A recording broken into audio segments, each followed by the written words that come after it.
Today is the warmest day of the season, or let's say of the year. And look at this. I never seen this before. The emu is taking a bath. You know, he's sitting down all wet. I never seen this before. But look at this. It's like enjoying a bath.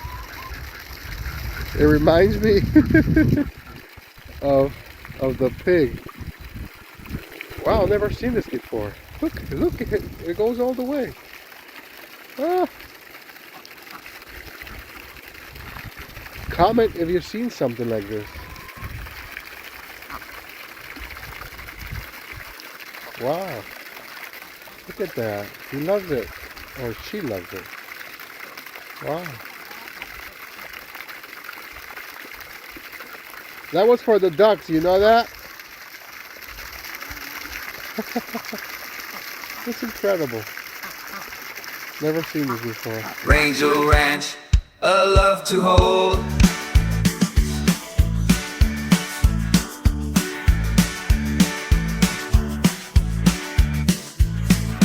Our heart's frontier. Hi, welcome to Rangel Ranch.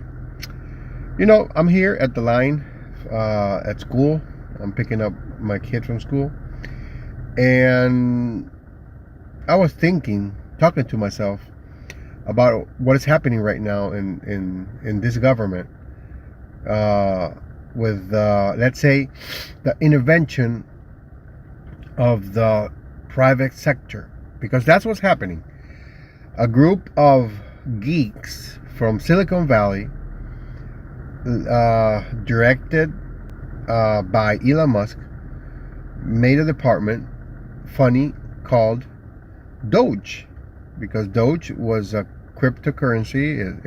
It was a meme, you know, and the same letters came to the same name, and it was funny, and he did it because of that, you know. And DOGE now is the Department of Efficiency, right? A government efficiency, and it's who is running that government agency are, if not the most smartest guys in the planet.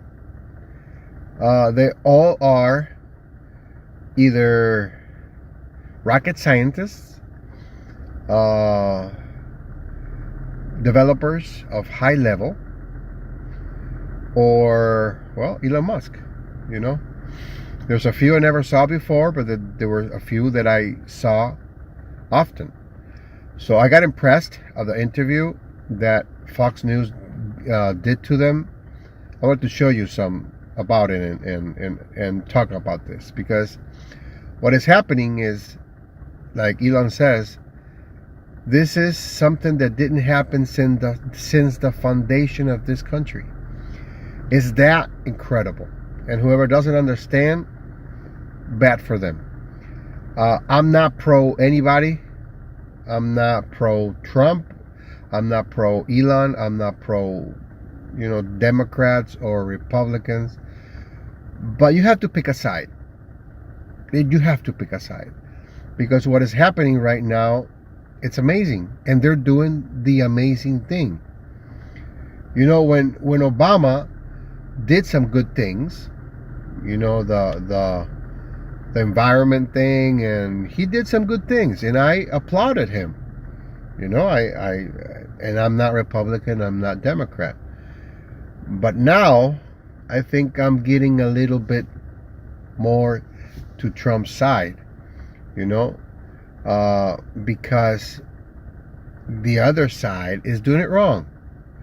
Protesting, burning cars, really? So that's the way you're saying you're right?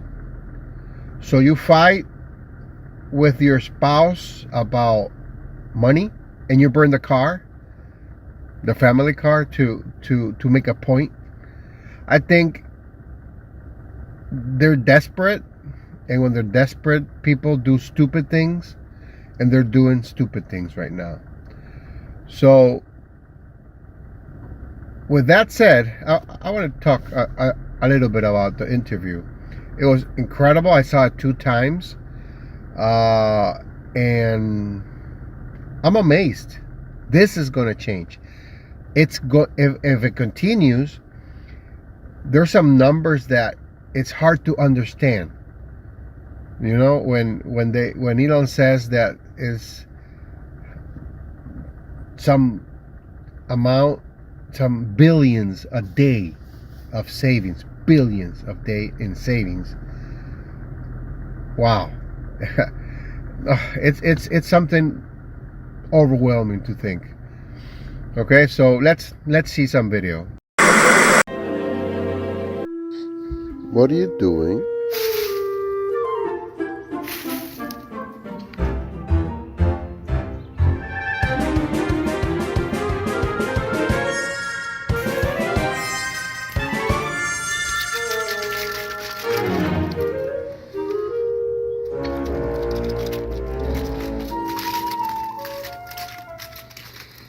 You're good. And how are you going to get down? Well, the same way. Yeah.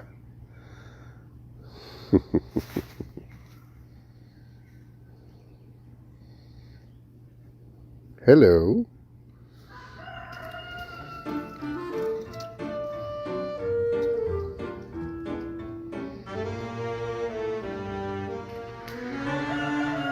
My God. That's why they come home with birds in the mouth. Oh gosh. Are they happy or what? Are we happy or what? I just wanted to tell you something. This was an interview in Fox News of the DOGE team. Like I was saying, these 8 guys are one of the most smartest people in Silicon Valley. This guy here, he is a tech. He builds softwares. One of the best software engineers there is, and is now in the DOGE team. He is going to put all the computers to talk to themselves, so there's no abuse and fraud between agencies. So if you want to find something, you only go to one system. There's a lot of systems right now that don't communicate. Government IT costs about $100 billion, and it's funding systems that are over 50 years old, in the case of something like Social Security or the IRS. So really critical systems are old. They cost a lot of money to maintain, and they can be, the efforts to improve them are often very delayed. So I thought I'm a software engineer that maybe can make a difference here, and that's really what inspired me at a high level. And they say it in the whole interview. I'm not going to put the whole interview. It's 38 minutes, and I'm not going to put it. If you want it, I'll link below, and you can see it. This guy here is the founder of Airbnb, and he's helping do the same with this guy. He's a tech too. He's a software engineer and founder and billionaire, and he's putting his life on the side, and all of them are to help this. They're not getting paid. I love the challenge, so I jumped on board, and it turns out there is actually a mine in Pennsylvania that houses every paper document for the retirement process in the government. Now picture this. This giant cave has 22,000 filing cabinets, stacked 10 high to house 400 million pieces of paper. It's a process that started in the 1950s and largely hasn't changed in the last 70 years. And so as you dug into it, we found retirement cases that had so much paper, they had to fit it on a shipping pallet. So the process takes many months, and we're going to make it just many days. Will it be digitized, or how? Absolutely. This guy owns several tech companies. Really what we're doing is we're applying public company standards to the federal government. And it is alarming how the financial operations and financial management is set up today. There is actually really only one bank account that's used to disperse all monies that go out of the federal government. Oh, this guy was managing 5 companies. I actually found that customer service survey contract. I actually have an example of one right here. I could have done this in high school. And Is that right? I found it. Is that bad? I found it on the weekends because under the Biden administration, there was no departmental oversight within the Department of Interior whatsoever. None. We are now reviewing every single contract, every single grant, and when things come to my attention that don't make sense, I'm bringing them to Secretary Burgum, and he has been fantastic. This guy is a rocket scientist that worked with Elon Musk. The reason I'm here, which is probably for many, is that I think the goal is incredibly inspiring. I think most of the taxpayers in the country would agree that in order to have the country going bankrupt would be a very bad thing, and therefore the country going not bankrupt is a good thing. That all of us are willing to kind of put our lives on hold in order to do. I think the thing that's special right now is we actually believe there's a chance to succeed, that there's an administration that's supportive and a great cabinet and just a great group that will actually make success a possible outcome. And I think that's, given the inspiring mission and given the non-zero chance of success, it was worth doing. This guy is a banker. There's a lot of money sloshing around. There's a lot of money sloshing out the door. And if you look at the federal government and the way the workforce works, it's really a one-way ratchet over decades. So It's only going up. It's only going up. You never take it away. So that leaves you with duplicative functions. It leaves you with overstaffing, and it leaves you with functions in the wrong places. So a couple of examples. Duplicative functions. Brad mentioned 27 CIOs. If you had kept going with Brad, he would talk about the communications office. I think you've got 40 distinct communications offices in HHS, right? Yeah. 40? Yeah, and that's not unusual, by the way. Multiple offices like that. It's also not making anyone healthy. This is not about the employees there. There's many hardworking, well-meaning people who took these jobs. These jobs were out there. They applied for them. They took them. They're doing what's there. It's just that they're duplicating the effort of 40 offices. So you've got that. You've got overstaffing. A good example of overstaffing would be the IRS has got 1,400 people who are dedicated to provisioning laptops and cell phones. So if you join the IRS, you get a laptop and a cell phone, you're provisioned. So if each of those IRS officers or employees provisioned 2 employees per day, you could provision the entire IRS in a little more than a month. So it's amazing to see, and like Elon says in the interview, this is never happened before. Never. I mean, you have been called a Nazi, a white supremacist, a fascist. I mean, they've got the sort of their Just to normal name playbook. a few. Yeah.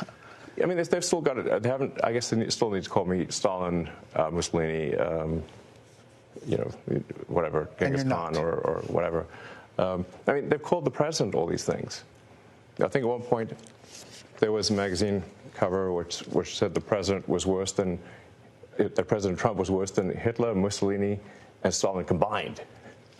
And the president hasn't killed anyone. He hasn't started any wars. In fact, he's good at stopping wars. So this is obviously they're pushing these lies. And why do they push these lies?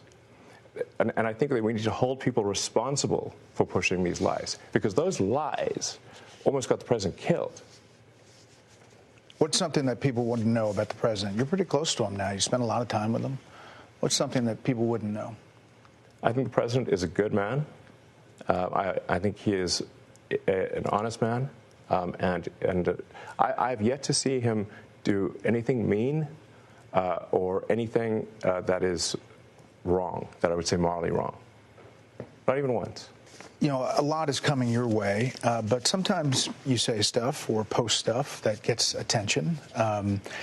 You give it out, in other words. Democratic Arizona Senator Mark Kelly posted on X about his trip to Ukraine to push for continuing to send U.S. weapons and support there, and you posted that he was a traitor. Well, why do that? Well, I think somebody should care about the interests of the United States above the interests of another country. And if they don't, they're a traitor. Yeah, but he's a decorated veteran, a former astronaut, a sitting U.S. senator. That doesn't mean it's okay for him to put the interests of another country above America. Obviously, there are some Republicans who think supporting Ukraine is the right thing still, but there is a battle back and forth about how do you think it comes to an end? Well, I think there will be a negotiated peace. And the thing that we should be concerned about is we should have empathy for the thousands of people that are dying every day in trenches, for no movement in the lines. So the borders remain the same. For the past 2 years, thousands of people have died every week for nothing. For what? And I take great offense at those who put the appearance of goodness over the reality of it. Those who virtue signal and say, oh, we can't give in to Russia, but have no solution to stopping thousands of kids dying every day. They just want that to continue forever. I have contempt for such people. I don't want to make that clear. Yeah. So you're optimistic. Because they're virtue signaling, and their lack of a solution means that kids don't have a father. It means that parents lost a son. For what? Nothing. So you're optimistic that the president's plan might work? The president's plan is the only thing that will work. Well, I hope you enjoyed this short episode, and I hope I can make another one soon. See you next time. Bye-bye. Who wants watermelon? You want watermelon? You want watermelon? Oh my God. You want watermelon. You like watermelon? Look how big this emu is. Look how huge.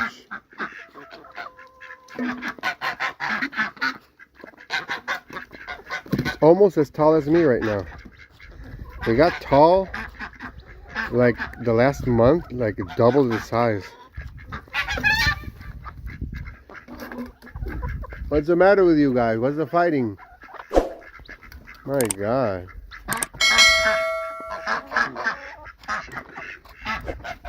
Well, that's the advantage of being tall. Right? Yeah. You like it? You like the watermelon? Look how huge it is. Compared to the chickens. My God. Okay, let the chickens eat some too. Come on. Okay. Okay. Huh? Ow! Charlie bit me. You bit me! Charlie bit me. My God, it hurt. I'll give you some dry food now. Charlie? Here. I don't know if it's a girl or a boy, but her name is his name is Charlie now.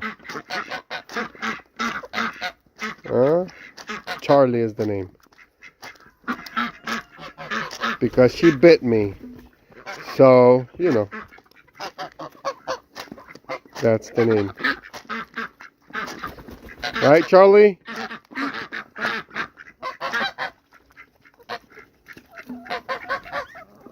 Watch out with my finger, Charlie.